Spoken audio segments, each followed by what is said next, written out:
Üdvözöllek a csatornámon, kalandorok! Készülj fel, mert ma egy olyan agyeldobó kérdéssel foglalkozunk, ami az emberiség jövőjét alakíthatja. Szabad-e terraformálni a Marsot? Bizony, nem csak rakétákról, marsjárókról vagy csillagos egekről lehet szó. Az űrkutatás egy vadutazás tele morális dilemmákkal, amelyek a lényünk mélyéig hatolnak.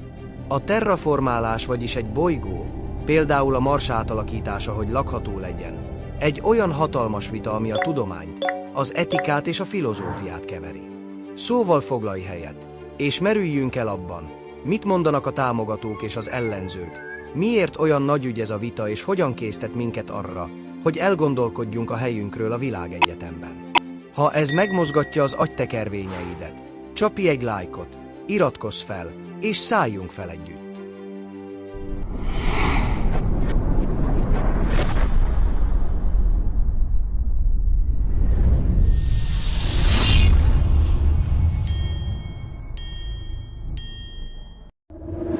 Először is, mi az ördög az a terraformálás? Képzeld el, a Mars most egy hideg, poros, vörös pusztaság, ahol alig van levegő, és olyan hideg van, hogy lefagyna az oknid. A terraformálás az a sci-fi álom, hogy ezt a bolygót olyan hellyé változtassuk, ahol sétálhatunk. Növényeket termeszthetünk, sőt, talán még egy marsítónál is kávézgathatunk. Oxigént juttatnánk a légkörbe, jeget olvasztanánk, hogy víz legyen, és felmelegítenénk a bolygót, hogy ne legyen egy kozmikus fagyasztó. Ez olyan, mint egy hollywoodi kasszasiker. De itt a csavar. A tudósok már most azon agyalnak, hogyan valósíthatnák meg például üvegházhatású gázok kibocsátásával vagy óriási tükrökkel, amelyek visszaverik a napfényt. Menő, de vajon helyese? Van-e morális engedélyünk egy egész bolygót a saját igényeinkre szabni? Nézzük meg mindkét oldal érveit ebben a csillagközi kötélhúzásban.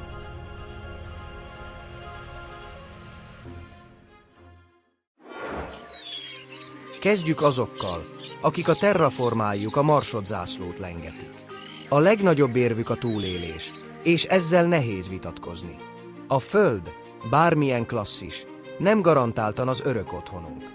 A klímaváltozás felhevíti a dolgokat, a túlnépesedés kinyújtja az erőforrásokat, és ne feledkezzünk meg a legrosszabbról, egy aszteroida bármikor becsapódhat, és a Földből egy rossz napot csinálhat.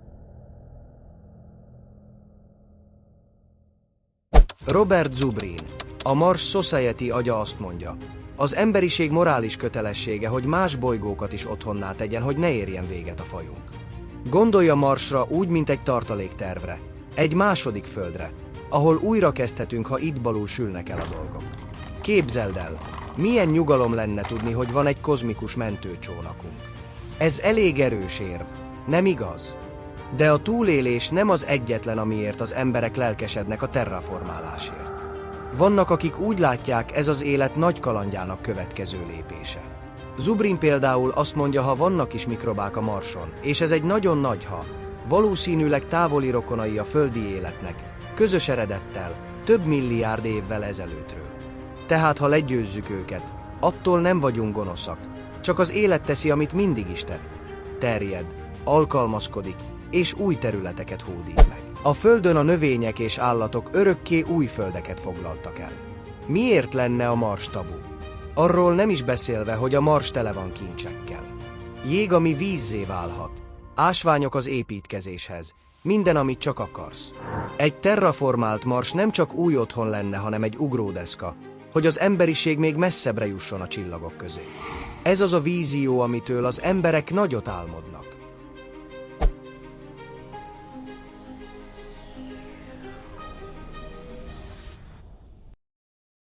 Na, mielőtt túlságosan elszállnánk a marsi utópiákkal, hallgassuk meg a másik oldalt, mert a terraformálás ellenzői kemény érvekkel jönnek. Először is aggódnak a Mars lehetséges őshonos életformái miatt. Még nem találtunk kis zöld emberkéket, de mi van, ha apró mikrobák rejtőznek a felszín alatt? Olyan filozófusok, mint Richard Sylvan azt mondják, még ezeknek az apró lényeknek is joguk van létezni. Ha terraformálunk, kiírthatjuk őket, és a bolygót egy steril emberi játszótérré változtatjuk. Képzeld el, ha földön kívüliek érkeznének a Földre, és azt mondanák, szép hely, de átalakítjuk, viszlát ökoszisztémák. Na, ilyen ez az érzés. Még ha a marsi élet esélye kicsi is, a lehetőség elég ahhoz, hogy néhányan azt mondják: állj, óvatosan lépjünk. Aztán ott van az a nézőpont, hogy a Marsnak önmagában is értéke van. Az ökoközpontúak, akik szerint a természetnek belső értéke van, azt mondják: a bolygók nem csak kőhalmazok, amiket kizsákmányolhatunk. A Mars az óriási vulkánjaival, hatalmas kanyonjaival és vörös sivatagaival olyan, mint egy kozmikus műalkotás, amit évmilliárdok formáltak. Ők azt mondják, a Mars érintetlenül hagyása a világegyetem nyers szépségének tisztelete. Ez a nézőpont arra késztet, hogy túllépjünk az emberközpontú látásmódon, és a nagyobb képet nézzük.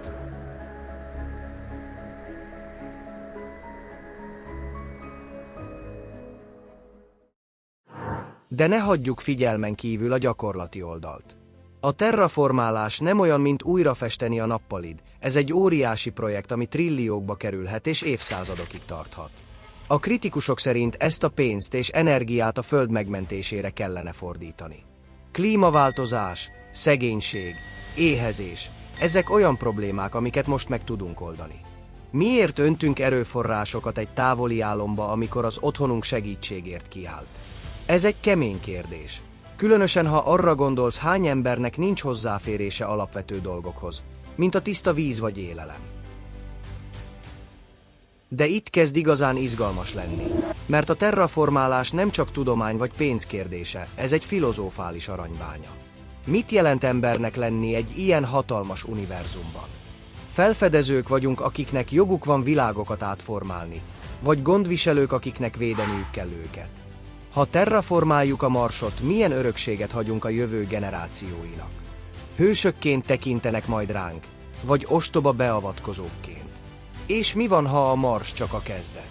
Képzelj el egy jövőt, ahol egész csillagrendszereket terraformálunk. Istent játszunk, vagy ez csak az, amit az intelligens élet tesz? Ezek a kérdések a lényünkig hatolnak, és azt feszegetik, mit értékelünk.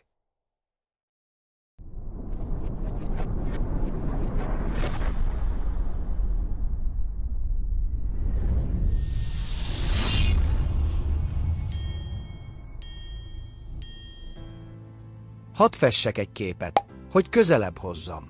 Csukd be a szemed, talán tartsd nyitva, mert videót nézel. De képzeld el, hogy te vagy az első asztronauta, aki a Mars vörös talajára lép. A csizmád alatt ropog a homok, és egy olyan tájat látsz, amit évmilliárdok óta nem ért érintés. Vulkánok tornyosulnak a távolban, kanyonok nyúlnak a horizonton túlra. A kezedben van a technológia, hogy elkezd terraformálni, hogy új földet csinálj ebből a helyből. De ahogy ott állsz, elgondolkodsz. Mi van, ha itt élet van, még ha csak mikrobák is? Mi van, ha ennek a bolygónak van egy története, amit városok és farmok építésével kitörölnénk? Ez a szünet, ez a felelősség súlya nem csak az asztronautáké, ez mindannyiunké.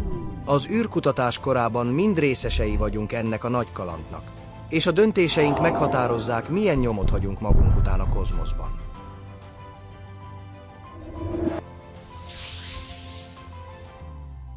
Szóval miért fontos ez a vita neked, aki most ezt a videót nézi?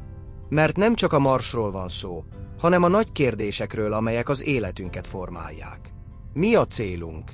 Hogyan hozzunk etikus döntéseket, és nem csak kényelmeseket? Milyen jövőt akarunk építeni nem csak magunknak, hanem azoknak a generációknak, akik a csillagokat öröklik? Ezek nem csak okoskodó gondolatkísérletek. Ezek olyan ötletek, amelyek beszélgetéseket indítanak, művészetet inspirálnak, és akár meg is változtatják, hogyan látjuk magunkat. A terraformálás filozófiája nem zárt akadémiai körökben van, hanem ez mindenkié, aki valaha felnézett az éjszakai égre és csodálkozott a szépségén. És itt jön a legjobb rész. Ez a téma mindenféle embert bevonz. Nem kell asztrofizikai doktoridnak lennie, hogy érdekeljen, mit jelent egy bolygót otthonná tenni. Talán a sci-fi a te világod. Talán szeretsz etikai vitákban elmerülni, vagy csak simán menőnek tartod a Marsot. Bármi hozott ide, a terraformálás kérdése az emberi tapasztalathoz kapcsolódik. Olyan módon, ami egyetemes. Ez egy emlékeztető, hogy az űrkutatás nem csak a tudósoké, ez egy közös utazás, ami mindannyiunkat arra hív, hogy nagyobbat gondoljunk. Lépjünk vissza egy pillanatra, és gondoljuk át, mi forog kockán. Ha terraformáljuk a Marsot, nem csak egy új világot építünk, egy fejezetet írunk az emberiség történetébe. Egy bátorságról és újításról szóló mese lesz, vagy egy figyelmeztető történet a gőgről. Ha úgy döntünk, hogy nem terraformálunk, valami szentet őrzünk meg, vagy elszalasztjuk a lehetőségeinket. Nincs könnyű válasz, és ez teszi ilyen lenyűgözővé. Minden nézőpont, túlélés, etika, filozófia új szemüveget kínál arra, mit jelent részese lenni ennek az őrült, gyönyörű univerzumnak. Mielőtt befejezzük, hadd dobjak be még egy gondolatot. Képzelj el egy jövőt, ahol a Marsot terraformáltuk, és nyüzsgő városokkal, erdőkkel, emberekkel teli. Most képzeld el, hogy visszanézel a Földre, egy bolygóra, amit jobban megtanultunk gondozni, mert a Marson tanultunk. Vagy képzelj el egy másik jövőt, ahol a Mars érintetlen vadon marad, emlékeztetve arra, hogy vannak dolgok, amik túlértékesek a változtatáshoz. Mindkét út vonzó, de mindkettőnek megvan az ára. Neked melyik tűnik helyesnek? Szóval itt a kihívásom számodra. Te mit gondolsz? Terraformáljuk a Marsot, hogy új otthont adjunk az emberiségnek, vagy hagyjuk meg kozmikus kincsként? Ez a vita teljesen nyitott, és a te hangod is számít. Írd meg a gondolataidat a kommentekbe. Alig várom, hogy lássam, melyik oldalon állsz. Ha ez a videó elgondolkodtatott, adj neki egy nagy lájkot, iratkozz fel, és csörgesd meg a csengőt, hogy ne maradj le a következő űrbéli kalandunkról. Legközelebb az idegen élet keresésének filozófiájába ugrunk, úgyhogy azt se hagyd ki. Köszönöm, hogy velem tartottál ezen a kozmikus utazáson. Fedezzük fel együtt a csillagokat, mert a horizont nem a vég, hanem a kezdet.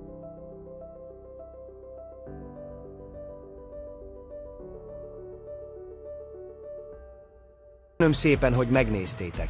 Ne feledjétek a lájkot és a feliratkozást. Találkozunk a következő videóban. Sziasztok!